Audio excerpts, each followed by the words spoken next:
Hi ನನ್ನ ಪ್ರೀತಿಯ ಸ್ನೇಹಿತರೆ, ಹೇಗಿದ್ದೀರಾ? ಇವತ್ತು ಆಲೂ ಪೆಪ್ಪರ್ ಫ್ರೈ ಮಾಡೋದು ಹೇಗೆ ಅಂತ ನೋಡೋಣ ಬನ್ನಿ. ಬೇಕಾಗುವ ಪದಾರ್ಥಗಳು: ಆಲೂಗಡ್ಡೆ, ಉಪ್ಪು, ಎಣ್ಣೆ, ಅರಿಶಿನ ಪುಡಿ ಮತ್ತು ಪೆಪ್ಪರ್ ಪೌಡರ್. ತುಂಬ ಈಸಿ ಫ್ರೆಂಡ್ಸ್. ನೋಡಿ, ಇಲ್ಲಿ ನಾನು ಸಣ್ಣಕ್ಕೆ ಈ ಥರ ಕಟ್ ಮಾಡ್ಕೊಂಡಿದ್ದೀನಿ ಉದ್ದುದ್ದಕ್ಕೆ. ಬರೀ 5 ಪದಾರ್ಥ, ತುಂಬ ಈಸಿ ನೋಡಿ. 3 ಸ್ಪೂನಷ್ಟು ಎಣ್ಣೆ ತಗೋತಾ ಇದ್ದೀನಿ.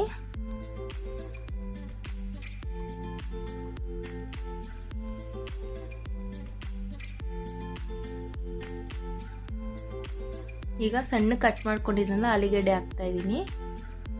ಇದು ಇವಾಗ ಜಾಸ್ತಿ ಅನಿಸುತ್ತೆ, ಫ್ರೈ ಆದಮೇಲೆ ಎಷ್ಟು ತುಂಬಾ ಕಮ್ಮಿ ಆಗುತ್ತೆ ನೋಡಿ. ಹಿಂಗೆ ಫ್ರೈ ಮಾಡ್ತಾರನ.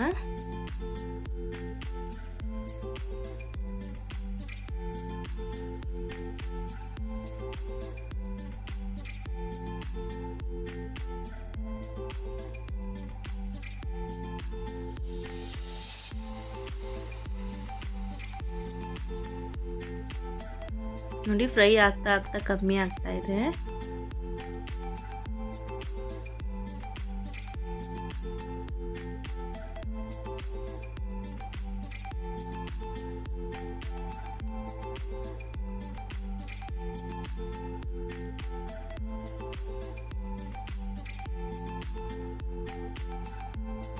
ರುಚಿಗೆ ತಕ್ಕಷ್ಟು ಉಪ್ಪು ಹಾಕೋತಾ ಇದ್ದೀನಿ.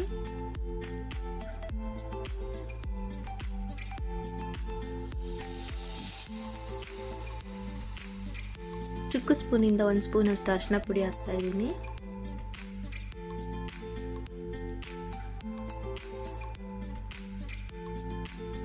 ಚೆನ್ನಾಗಿ ಒಂದ್ಸಲ ಮಿಕ್ಸ್ ಮಾಡ್ಕೊಳ್ಳೋಣ. ಈಗ 2 ಸ್ಪೂನಷ್ಟು ಪೆಪ್ಪರ್ ಪೌಡರ್ ಹಾಕೋತಾ ಇದ್ದೀನಿ.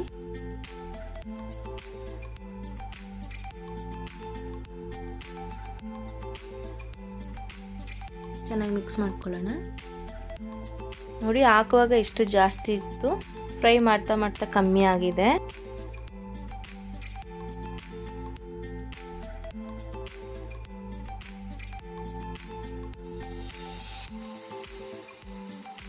ನೋಡಿ, ಫ್ರೈ ಆಗಿದೆ. ಸರ್ವಿಂಗ್ ಪ್ಲೇಟ್ಗೆ ಹಾಕ್ಕೊಳ್ಳೋಣ. ಬಿಸಿ ಬಿಸಿಯಾದ ಆಲೂ ಪೆಪ್ಪರ್ ಫ್ರೈ ರೆಡಿ ಆಗಿದೆ. ಮನೆಯಲ್ಲಿ ಮಕ್ಕಳಿಗೆಲ್ಲ ತುಂಬಾ ಇಷ್ಟ ಆಗುತ್ತೆ. ಖಂಡಿತ ನೀವು ಮನೆಯಲ್ಲಿ ಟ್ರೈ ಮಾಡಿ, ಇಷ್ಟ ಆಗುತ್ತೆ. ಇಷ್ಟ ಆಗಿದ್ರೆ ಲೈಕ್ ಮಾಡಿ, ಶೇರ್ ಮಾಡಿ, ಕಮೆಂಟ್ ಮಾಡಿ ಮತ್ತು ಸಬ್ಸ್ಕ್ರೈಬ್ ಮಾಡಿ.